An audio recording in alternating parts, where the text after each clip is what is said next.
Hello everyone, कैसे हैं आप सब। I Medhavi Nigam welcome you all to your own channel achievers success mantra. In our last session we have discussed the NCERT questions as well as important questions from your unit 3, that was your ICT skills second. I hope वो सब questions ने आपको बहुत ज़्यादा मदद की होगी.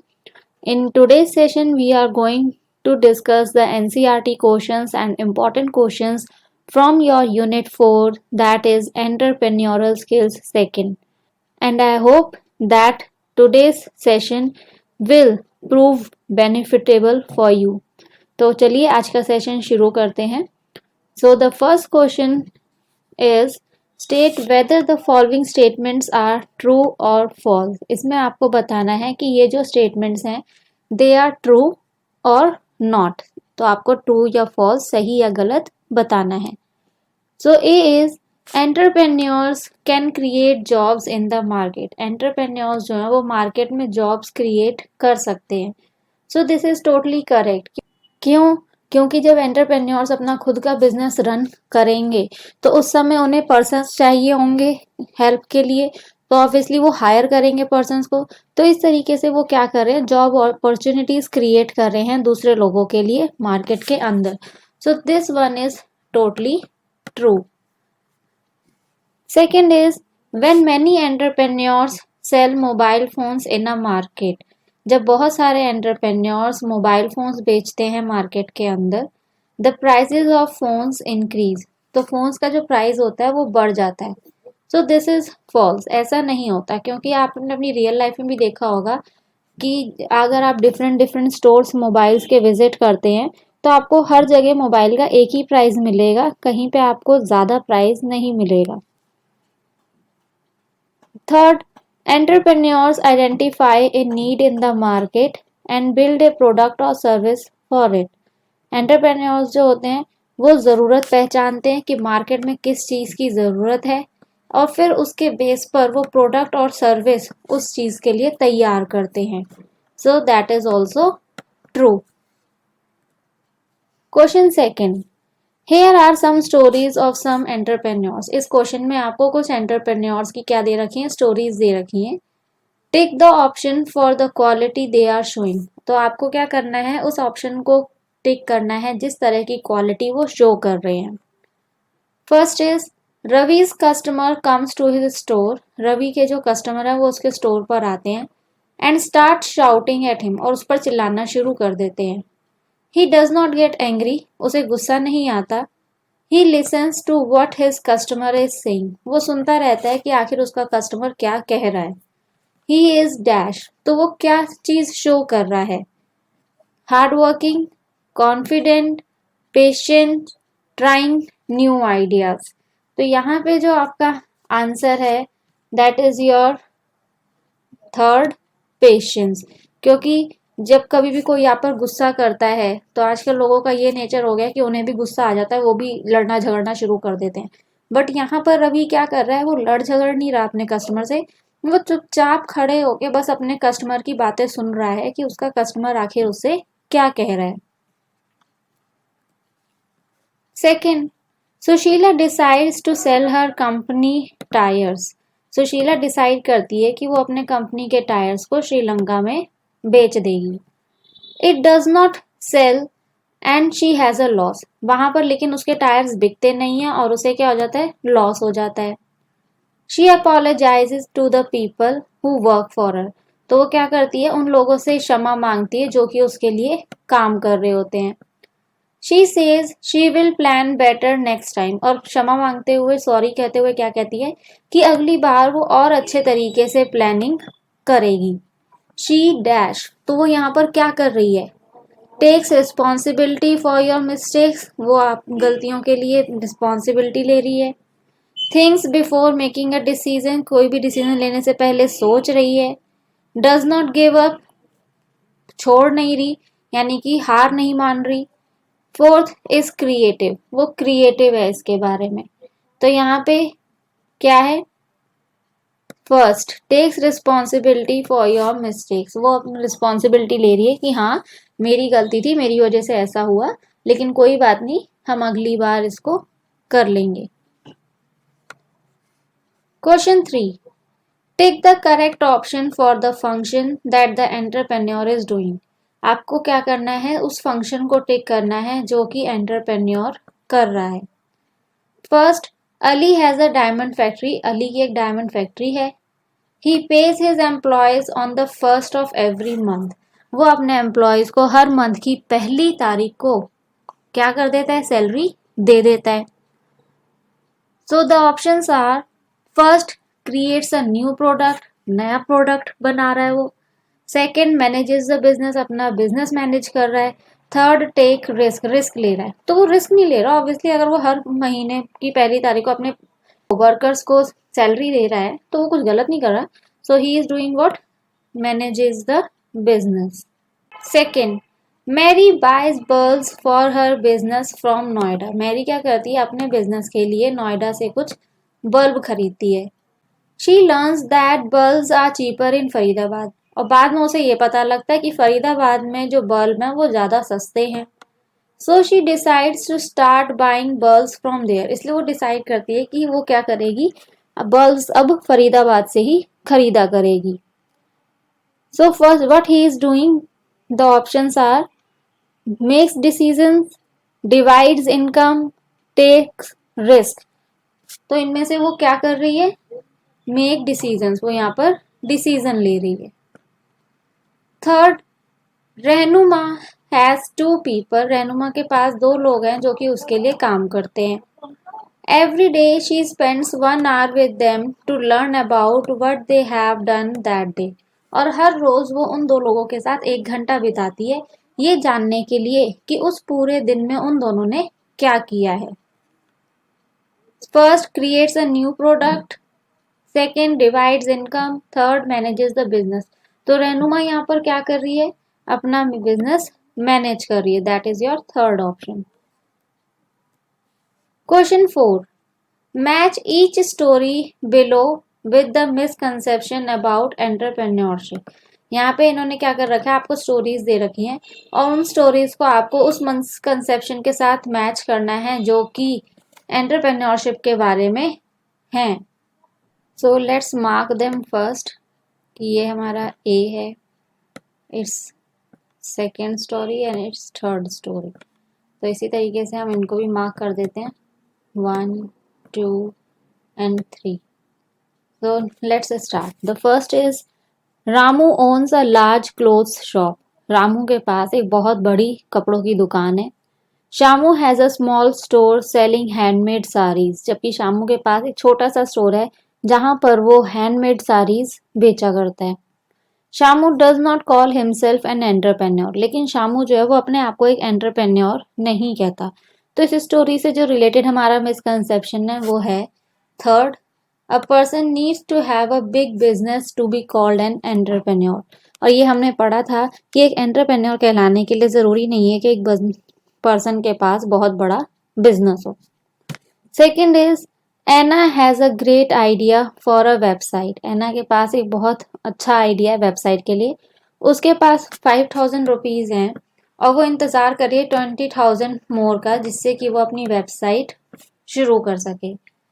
तो इसके लिए जो मिसकंसेप्शन है वो है entrepreneurs are born not made. Entrepreneurs जो हैं वो पैदा होते हैं, वो बनते नहीं हैं। तो भाई कोई भी पर्सन अपने दिमाग से ये आइडिया लेके पैदा नहीं होता कि हाँ वो वेबसाइट बनाएगा पैदा होती। And third is in a city of thousands of tailoring shops. एक ऐसा शहर जहाँ पर हजारों टेलरिंग शॉप है।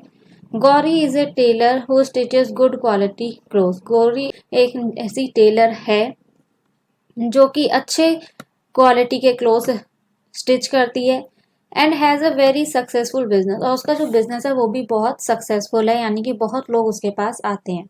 So the misconception is every business idea needs to be unique और स्पेशल। हर बिजनेस आइडिया को एक दूसरे से अलग होना चाहिए। तो ऐसा ज़रूरी नहीं है, आप दूसरों की तरह ही सेम बिजनेस कर सकते हैं, लेकिन डिपेंड करता है कि आप अपने कस्टमर को क्या चीज़ प्रोवाइड कर रहे हैं।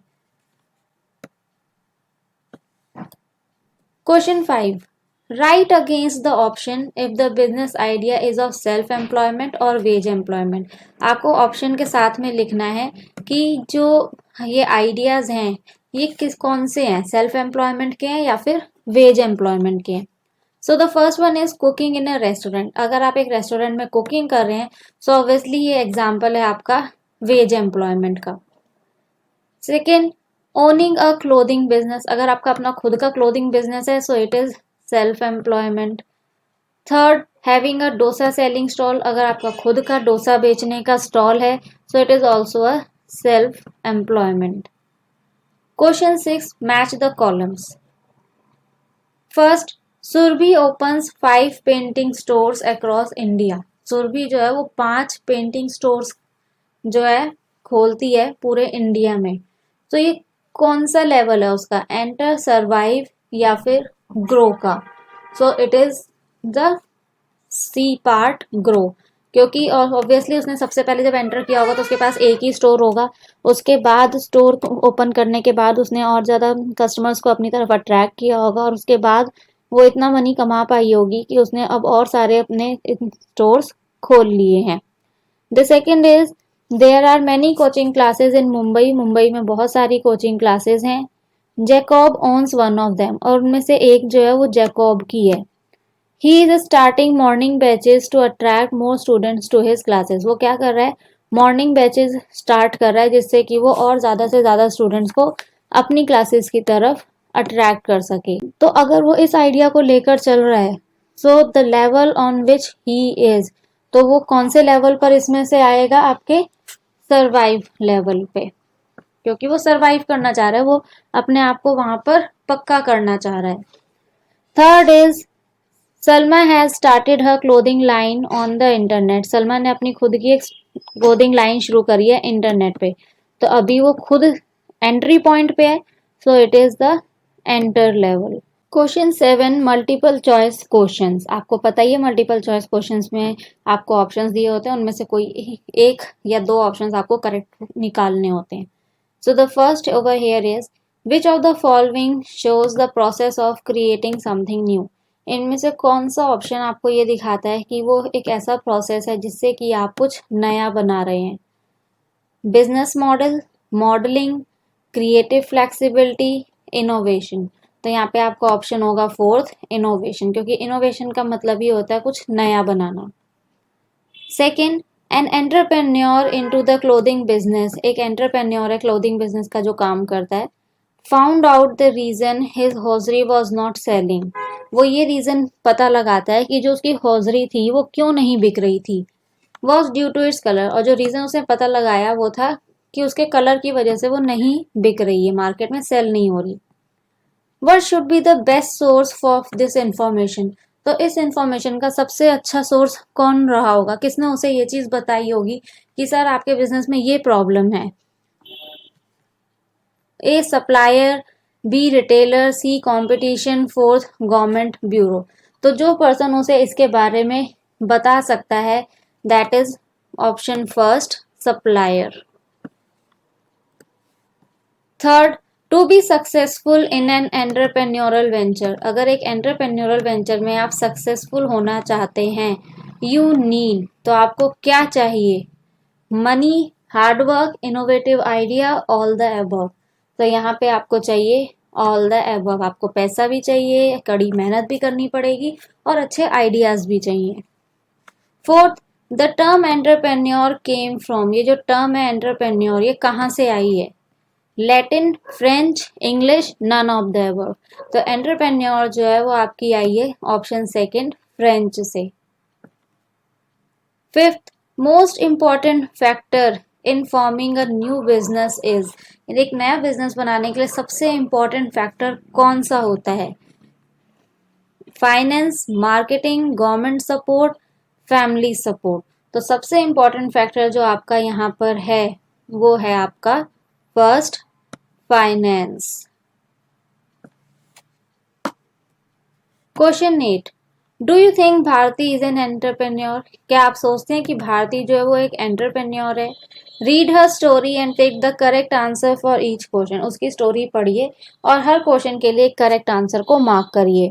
तो आपकी स्टोरी है भारती द ज्वेलरी क्वीन। तो चलिए आइए इस स्टोरी को समझते हैं। Bharti is a young woman from Bihar. Bharti एक यंग वुमन है बिहार से। Many girls in her area like to wear earrings. वो क्या देखती है कि उसके एरिया में बहुत सारी गर्ल्स जो हैं वो ईयरिंग्स पहनना पसंद करती हैं। She buys jute from a farmer. वो एक फार्मर से जूट खरीदती है and makes earrings from that, और फिर उससे ईयरिंग्स बनाती है। Her business is called Manvi natural handicraft, और उसके बिजनेस का नाम क्या है? Manvi natural handicrafts. She sees that most women in her village do not work. अब उसकी नजर जाती है कि उसके गांव में बहुत सी औरतें काम नहीं करती। So she hires 2 women to help her. तो वो क्या करती है, 2 औरतों को हायर कर लेती है जिससे कि वो उसकी मदद कर सके। एज हर ऑर्डर इंक्रीज, जैसे ही उसके ऑर्डर बढ़ते हैं, शी बाइज मोर जूट। वो और ज्यादा जूट खरीदती है। She hires 3 more women to work for her. पहले ही उसके पास 2 लेडीज थी, अब 3 लेडीज को वो और हायर कर लेती है कि उसके लिए वो काम करें। The farmer and the women working for her now earn more money. अब जो फार्मर जिससे कि वो जूट खरीदती थी और वुमेन्स जो उसके लिए काम करती थी, अब उन 2 लोगों की क्या होगी, कमाई भी बढ़ने लगी। They are able to save money for their future. और अब वो लोग इस काबिल हो सके हैं कि वो अपने फ्यूचर के लिए पैसा जोड़ सकते हैं। So the first question is, what demand did Bharti identify in her village. उसने अपने गांव में किस डिमांड को आइडेंटिफाई किया, पहचाना। People in her village wanted jute. Girls in her area liked to wear earrings. The villagers wanted more water. तो उसने क्या किया था, ऑप्शन बी इसको आइडेंटिफाई किया था। Girls in her area liked to wear earrings. Second, what is the local resource that Bharti use. वो कौन सा लोकल रिसोर्स था जो भारती ने इस्तेमाल किया था। A jute, B water, C sand. तो लोकल रिसोर्स था option A jute. 3, how is Bharti helping her village grow. वो अपने गांव को आगे बढ़ने में कैसे मदद कर रही है। By buying jute from the local farmer who can now earn more money. By providing jobs to local women. Both A and B. तो यहाँ पे आपका आंसर रहेगा option C, both A and B, क्योंकि वो वुमेन्स को job भी provide कर रही है और लोकल फार्मर्स से क्या कर रही है, जूट खरीद रही है, जिससे कि अब और ज्यादा पैसा वो कमा पा रहे हैं। Fourth, how was she creating more jobs. किस तरीके से वो ज्यादा से ज्यादा जॉब क्रिएट कर पा रही है। By selling earrings to women without a job. By buying jute from the local farmer. By providing jobs to local women. तो वो क्या कर रही है, by providing jobs to local women. इससे वो और ज्यादा जॉब अपॉर्चुनिटीज क्रिएट कर पा रही है। Next are your subjective type question answers. So let's understand them. Question 9. List the ways in which an entrepreneur affects the society. आपको वो तरीके बताने हैं जिन तरीकों से एक एंटरप्रेन्योर सोसाइटी को अफेक्ट करता है। So the ways are, fulfill customer needs, customer की ज़रूरतों को पूरा करना। एंटरप्रेन्योर से ये पता लगाते हैं कि लोगों को क्या चाहिए और फिर अपनी क्रिएटिविटी को यूज करके वो एक बिजनेस आइडिया के साथ बाहर आते हैं और लोगों की डिमांड को पूरा करना शुरू करते हैं। Then is use local materials. जो एंटरप्रेन्योर्स हैं वो मटेरियल का इस्तेमाल करते हैं या लोगों का इस्तेमाल करते हैं जो भी उनके आसपास होते हैं, so that they can make products at low cost, जिससे कि वो कम दामों में एक अच्छा प्रोडक्ट बना सकें। Then help society. एंटरप्रेन्योर्स का हमेशा एक पॉजिटिव रिलेशनशिप रहता है सोसाइटी के साथ। वो कभी सोसाइटी के लिए नेगेटिव नहीं होते। वो प्रॉफिट करते हैं through activities that benefit society. वो प्रॉफिट्स बनाते हैं उन एक्टिविटीज के जरिए जो कि सोसाइटी को बेनिफिट पहुंचाती हैं। कुछ एंटरप्रेन्योर्स जो है वो काम करते हैं एनवायरनमेंट को बचाने की तरफ। कुछ जो है वो पैसा देते हैं जिससे कि स्कूल्स और हॉस्पिटल्स बनाए जा सकें, और इस तरीके से वो अपने आसपास के जो लोग हैं, जो उन एरिया है, उसको ऐसा बना देते हैं कि वो बेटर बन जाता है। Create jobs. With growth of business, जैसे जैसे उनका बिजनेस बढ़ता है, एंटरप्रेन्योर्स और ज़्यादा से ज़्यादा लोगों को हेल्प करने के लिए लेकर आते हैं, हायर करते हैं, जिससे कि वो लोग उनके लिए काम कर सकें। वो और ज़्यादा मटेरियल खरीदते हैं एंड फ्रॉम मोर पीपल, और ज़्यादा से ज़्यादा लोगों को हायर करते हैं। They also hire more people to work for them, और वो और ज़्यादा लोग इसलिए भी हायर करते हैं जिससे कि वो उनके लिए काम करें। इस तरीके से वो ज़्यादा से ज़्यादा लोगों के लिए जॉब्स अपॉर्चुनिटीज क्रिएट करते हैं। शेयरिंग ऑफ वेल्थ, वेल्थ का मतलब क्या होता है? इतना पैसा होना कि आप एक अच्छी कंफर्टेबल लाइफ जी सकें।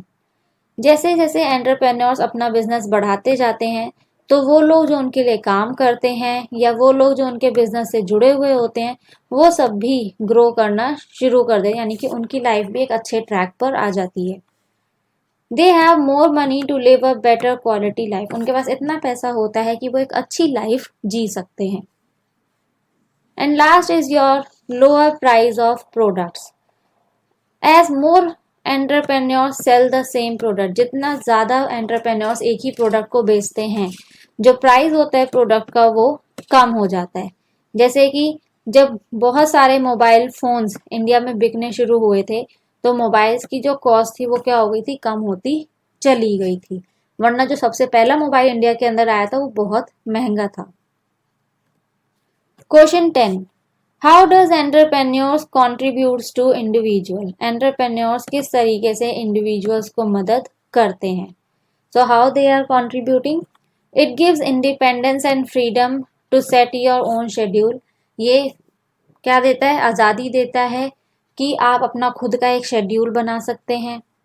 Individuals get to work on what they believe, individuals को उस चीज़ पे काम करने का मौका मिलता है जिस पर वो बिलीव करते हैं, यानी कि अपने खुद के पैशन पे। It gives flexibility to work from anywhere, ये उन्हें फ्लेक्सिबिलिटी देता है कि वो कहीं से भी काम कर सकते हैं, चाहे वो घर से करें, चाहे ऑफिस से करें, या कहीं से भी। It makes one own boss, इसकी वजह से एक पर्सन अपना खुद का बॉस होता है और उसका अपना खुद का फुल कंट्रोल होता है अपनी टीम पे और अपनी कंपनी पे। एन एंटरप्रेन्योर सॉल्व्स प्रॉब्लम्स, एक एंटरप्रेन्योर हमेशा प्रॉब्लम्स को सुलझाता है, जिस वजह से लोगों की जिंदगी सुधरती है। And it also gives satisfaction to the entrepreneur, और जब लोगों का एक लाइफ का स्टैंडर्ड अच्छा होने लगता है तो एंटरप्रेन्योर्स को भी अंदर से एक सेटिस्फेक्शन मिलता है। It earns an individual much respect, ये एक इंडिविजुअल को और ज़्यादा रिस्पेक्ट सोसाइटी के अंदर बनाने में मदद करता है। Question 11, what are the qualities of a successful entrepreneurs, वो एंटरप्रेन्योर्स जो आज सक्सेसफुल हैं, उन सक्सेसफुल एंटरप्रेन्योर्स की क्या क्वालिटीज रही हैं? So the qualities are, they are confident, वो बहुत ज़्यादा कॉन्फिडेंट होते हैं, उन्हें अपने आप पर और अपनी खुद की क्षमताओं पर पूरा पूरा भरोसा होता है। They keep trying new ideas in their business, वो अपने बिजनेस में हमेशा कुछ ना कुछ नया ट्राई करते रहते हैं, नया सोचते रहते हैं। दे आर पेशेंस, उनमें बहुत ज़्यादा पेशेंस होता है, सब्र जिसे हम कहते हैं। दे आर क्रिएटिव, बहुत ज़्यादा क्रिएटिव होते हैं और बिजनेस आइडियाज़ को लेके बहुत अलग तरीके से सोच रखते हैं। They take responsibility of their actions, वो चाहे कोई सा भी काम करें, वो अपने हर एक एक्शन की जिम्मेदारी खुद लेते हैं। They take decisions after thinking about them, वो डिसीजन तभी लेते हैं जब उन्होंने उस चीज़ के बारे में बहुत ज़्यादा सोचा हुआ हो। दे वर्क हार्ड, बहुत कड़ी मेहनत करते हैं और वो किसी भी डिफ़िकल्टी को फेस कर सकते हैं क्योंकि वो कभी भी हार मानना नहीं जानते।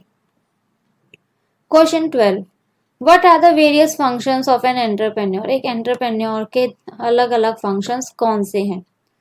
सो they are, first making decisions, एक एंटरप्रेन्योर जो है वो हर रोज़ नए डिसीजन लेता है और उन डिसीजंस में क्या होता है? व्हाट टू प्रोड्यूस और सेल, क्या बनाया जाए और क्या बेचा जाए, कितना और कहाँ। Second, managing the business, business को मैनेज करना, एक एंटरप्रेन्योर जो है वो हमेशा प्लान करता है कि उसके बिजनेस का क्या फ्यूचर होगा। उस बेस पे वो रॉ मटेरियल अरेंज करता है, काम के लिए लोगों को जॉब देता है और हर किसी को बताता है कि उनका क्या काम है जो उन्हें करना है। और वो ये भी चेक करता रहता है कि जिस प्लानिंग के साथ वो ये सब कर रहा है वो प्लानिंग उसी तरीके से चल भी रही है या नहीं। Third, divide income. एंटरप्रेन्योर क्या करता है, जो भी बिजनेस से पैसा आता है उसे बहुत सारे ग्रुप्स के बीच में डिवाइड करता है। वो अपना पैसा खर्च करता है मटेरियल खरीदने में, बिल्डिंग का रेंट देने में और लोगों को सैलरी देने में। Fourth, taking risk. वो रिस्क लेते हैं क्योंकि जब तक रिस्क नहीं लेंगे तब तक वो कोई काम कर नहीं सकते। और रिस्क क्या होता है, chance of something going wrong, यानी कि उन्हें पता है कि हाँ अगर हम ऐसा करेंगे तो कुछ गलत हो सकता है, लेकिन फिर भी वो एक रिस्क लेते हैं। एंटरप्रेन्योर फायर्स, लॉस्ट आइटम्स और थेफ्ट, इन सब के लिए हमेशा रेडी रहते हैं, एक रिस्क लेके चलते हैं। Fifth, create a new method, idea और प्रोडक्ट। एक नया मेथड, आइडिया या प्रोडक्ट वो बनाते हैं। एक एंटरप्रेन्योर हमेशा नई चीजें करने में लगा रहता है। और वो क्यों करता है, to increase their importance and income, जिससे कि वो अपनी इम्पोर्टेंस और अपनी इनकम दोनों ही बढ़ा सके। Question 13, what do you think is the most important function of an entrepreneur. आप क्या सोचते हैं कि एंटरप्रेन्योर का सबसे ज़्यादा इम्पॉर्टेंट फंक्शन कौन सा है। जो अभी हमने पढ़े हैं उनमें से कोई एक फंक्शन आपको बताना है और आपको अपना आंसर लिखना है एक सुटेबल एग्जाम्पल देते हुए। सो यहाँ पे मैंने अपना खुद का आइडिया लिया है, अगर आप कुछ अलग सोचते हैं तो आप वो भी ले सकते हैं। I think create a new method, idea और प्रोडक्ट, ये सबसे ज़्यादा इम्पॉर्टेंट फंक्शन है एक एंटरप्रेन्योर का। एक एंटरप्रेन्योर जो है वो हमेशा नई चीज़ें ट्राई करता रहता है। And if he does not do so, और अगर वो ऐसा नहीं करेगा तो वो अपना बिजनेस या अपने काम को आगे नहीं बढ़ा पाएगा। एग्जाम्पल, एक वॉर कंप्रेड्स कंपनी है आपकी आई का, वो जानी जाती है ग्रेट फर्नीचर डिज़ाइंस को बेचने के लिए, जो कि बहुत ही अफोर्डेबल प्राइजेस पे बेचे जाते हैं, यानी कि कोई भी पर्सन उन्हें आसानी से खरीद सकता है। While others were busy making बल्कि फर्नीचर, जब दूसरी कंपनियां बिजी थी बल्कि फर्नीचर बनाने में, जो कंप्रेड था उसने चैलेंज किया कन्वेंशनल सिस्टम को। किस तरीके से चैलेंज किया कि उसने एक ऐसा फर्नीचर बनाया जो कि मॉड्यूलर फॉर्म में था। मॉड्यूलर फॉर्म यानी कि एक ऐसा फर्नीचर जो कि आप डिवाइड करके कहीं भी ले जा सकते हैं और कहीं भी जाकर उसको दोबारा अरेंज कर सकते हैं। सो ये जो फर्नीचर था, it could be easily assembled at customers premises, ये कस्टमर के घर के अंदर या कस्टमर का कोई भी जो एरिया जहाँ वो फर्नीचर जाना चाहिए उसे आसानी से वहाँ अरेंज किया जा सकता था। और वर्ल्ड के किसी भी हिस्से में वो शिफ्ट किया जा सकता था एट लो कॉस्ट। तो यहाँ पे क्या, उसने एक नया मेथड लिया, नए आइडियाज निकाले, तभी तो वो आगे आज इतना सक्सेसफुल हो रहा है। Question 14, what is the difference between a misconception and reality. Misconception और रियलिटी के बीच में क्या डिफरेंस है, give an example. So misconception क्या होती है, मिथ एक मिसकंसेप्शन है, यानी कि एक फॉल्स बिलीफ या ओपिनियन किसी भी चीज़ के बारे में।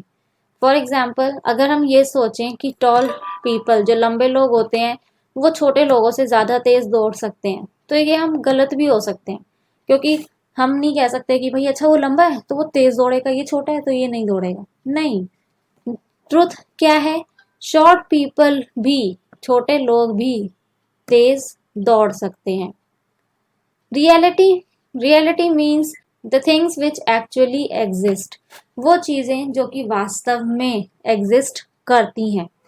For example, the reality of the situation is that unless we find some new funding soon, youth centre will have to close. यहाँ पे रियलिटी क्या है, सच्चाई क्या है, वास्तविकता जिसे हम कहते हैं कि जब तक कि हमें एक नई फंडिंग नहीं मिल जाती हमें यूथ सेंटर बंद करना पड़ेगा। यानी कि इस समय उन्हें फंडिंग नहीं मिल रही है, उन्हें ढूंढनी पड़ेगी। Question 15, define career.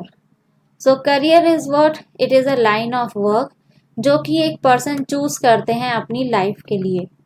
दो तरह के तरीके होते हैं जिससे कि लोग अपने लिए एक लिविंग को अर्न कर सकते हैं, वो है सेल्फ एम्प्लॉयमेंट और वेज एम्प्लॉयमेंट। और यही दो लाइंस हैं जहां पर आप अपना करियर बना सकते हैं। Question 16, write the characteristics of an entrepreneur, एक एंटरप्रेन्योर की करेक्टरिस्टिक्स यानी कि फीचर्स आपको बताने हैं। So the features of an entrepreneur are vision, knowledge, desire to succeed, independence, value addition, initiative और optimism. Question 17, mention the myths about entrepreneurship. यहाँ पे इन्होंने सिर्फ मेंशन करने को कहा है मिथ्स को, तो इसलिए हमने सिर्फ मेंशन करी है। अगर वो एक्सप्लेनेशन मांगता है कि लिखिए और उनमें से किन्हीं दो को एक्सप्लेन करिए, तो आपको इनका एक्सप्लेनेशन देना पड़ेगा। That we have already done in the session of this unit. So the myths are every business idea needs to be unique और स्पेशल, हर बिजनेस आइडिया यूनिक और स्पेशल होना चाहिए। Second, a person needs a lot of money to start a business, एक business को start करने के लिए पर्सन के पास बहुत सारा पैसा होना चाहिए। तो ऐसा नहीं है, हमारे रियल लाइफ में भी हमारे पास एग्जाम्पल्स हैं, BTW वाला है, टाटा है, ये इन सब ने बहुत छोटे से अपना बिजनेस स्टार्ट किया था और आज वो बिजनेस इतना बड़ा हो चुका है। Third, only a person having a big business is an entrepreneur, केवल वो पर्सन जिसका बिजनेस बहुत बड़ा होता है केवल वही एंटरप्रेन्योर है। No. Fourth, entrepreneurs are born not made, entrepreneurs पैदा होते हैं वो बनते नहीं है, तो ये भी गलत है।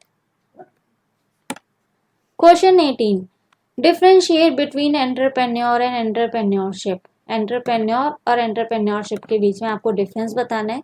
So the first is, in entrepreneur they are people with vision who recognize and pursue opportunity, ये वो लोग होते हैं जो कि मौके को पहचानते हैं और उस अपॉर्चुनिटी का फायदा लेते हैं, बिजनेस बनाते हैं और उसे एस्टेब्लिश करते हैं, न्यू वेंचर्स शुरू करते हैं और उसमें जो भी रिस्क इन्वॉल्व होता है उसको साथ लेकर चलते हैं। एंटरप्रेन्योरशिप क्या है? ऑर्गेनाइजिंग द एंटरप्राइज, एंटरप्राइज को इस तरीके से ऑर्गेनाइज करना जिससे कि वो नए प्रोडक्शन प्रोसेस कर सके, कैपिटल रेज कर सके, लेबर अरेंज कर सके और रॉ मटेरियल्स भी ला सके। Entrepreneur is a person who visualize particular business venture, वो पर्सन होता है जो कि एक पर्टिकुलर बिजनेस वेंचर को पहचानता है और फिर आगे बढ़ता है उसको आगे बढ़ावा देने के लिए। एंटरप्रेन्योरशिप क्या एक जरिया है जिसके जरिए नई ऑर्गेनाइजेशंस बनाई जा सकती हैं रिजल्टेंट जॉब और वेल्थ क्रिएशन के लिए। एंटरप्रेन्योर वो इंडिविजुअल होता है जो कि अपॉर्चुनिटी को पहचानता है, उस अपॉर्चुनिटी को साबित करने के लिए, पूरा करने के लिए उसमें जो भी रिसोर्सेज चाहिए उनको इकट्ठा करता है, चीज़ों को बनाता है और आखिरकार वो रिस्पॉन्सिबल होता है परफॉर्मेंस के लिए कि उसकी जो ऑर्गेनाइजेशन वो कैसा परफॉर्म कर रही है, प्रॉफिट में जा रही है या लॉस में जा रही है। वेयर एज एंटरप्रेन्योरशिप क्या है? आपका प्रोसेस है क्रिएट करने का, वैल्यू को क्रिएट करने का, by bringing together a unique package of resources, जिसमें कि वो अलग अलग तरह के रिसोर्सेज को पास लाते हैं so that they can exploit an opportunity, जिससे कि वो एक अपॉर्चुनिटी को एक्सप्लॉयट कर सकें। Question 19, why entrepreneurship be chosen as a career option, entrepreneurship को हमें एक करियर ऑप्शन क्यों चूज करना चाहिए? So because of 4 reasons you can choose it. First, entrepreneurs जो होते हैं वो प्रोडक्ट्स, सर्विसेज, कंपनीज और यहाँ तक कि इंडस्ट्रीज बनाते हैं। सेकेंड, न्यू एंटरप्रेन्योरल वेंचर जो है जब वो बनते हैं तो वो अपने अंदर क्या क्या इंक्लूड करते हैं? एक कंपनी का लॉन्च होना, किसी बिजनेस को खरीदना, फ्रेंचाइज लेना, नया वेंचर शुरू करना जो कि उनके अपने खुद के फैमिली बिजनेस का ही एक हिस्सा होता है। थर्ड, किसी भी एग्जिस्टिंग एंटरप्रेन्योरल वेंचर को वर्किंग या इन्वेस्टिंग पार्टनर के तौर पे ज्वाइन कर लेना। And fourth, work with traditional companies as support और सर्विस प्रोवाइडर, या ट्रेडिशनल कंपनीज जो बहुत पुरानी चलती आ रही हैं उनके साथ एक सपोर्ट या सर्विस प्रोवाइडर के तौर पे काम करना। Question 20, mention the 2 ways in which one can earn a living, explain them। आपको क्या करना है? 2 तरीके बताने हैं जिसके जरिए जो लोग हैं वो एक लिविंग अर्न कर सकते हैं and you have to explain them. So the 2 ways are wage employment and self employment. Wage employment is people who work for a person और एन ऑर्गेनाइजेशन, इनमें वो लोग होते हैं जो कि किसी पर्सन या किसी ऑर्गेनाइजेशन के लिए काम करते हैं और उसके लिए उन्हें पेमेंट दी जाती है। सेल्फ एम्प्लॉयमेंट वो लोग होते हैं जो अपना खुद का बिजनेस स्टार्ट करते हैं so that they can satisfy the needs of people, जिससे कि वो दूसरे लोगों की ज़रूरतों को सेटिस्फाई कर सकें, पूरा कर सकें। So these were the important question answers from your unit 4. So focus on them and revise them again and again. I hope आज का सेशन आपको पसंद आया होगा. If you really liked it, please like, share and comment. Share it with your friends and the other persons so that they can also prepare well for the exams. तो वो persons जो कि हमारे साथ बने हुए हैं, हमारे सब्सक्राइबर्स हैं, please stay connected with us so that you keep getting the notifications of upcoming sessions, जिसमें कि हम लोग इम्पोर्टेंट क्वेश्चंस डिस्कस करते ही रहेंगे. The persons who are new to our channel, you are requested to please subscribe the channel as it is your own channel and press the bell icon to keep getting the notifications of upcoming sessions. आपका कोई भी session miss ना हो, क्योंकि अब जो हम sessions ले रहे हैं वो बहुत ही इंपॉर्टेंट हैं फॉर योर प्रिपरेशन. तो मिलेंगे आपसे अगले सेशन में कुछ और इम्पोर्टेंट क्वेश्चंस के साथ. तब तक के लिए स्वस्थ रहिए, मस्त रहिए, व्यस्त रहिए. Bye bye, take care.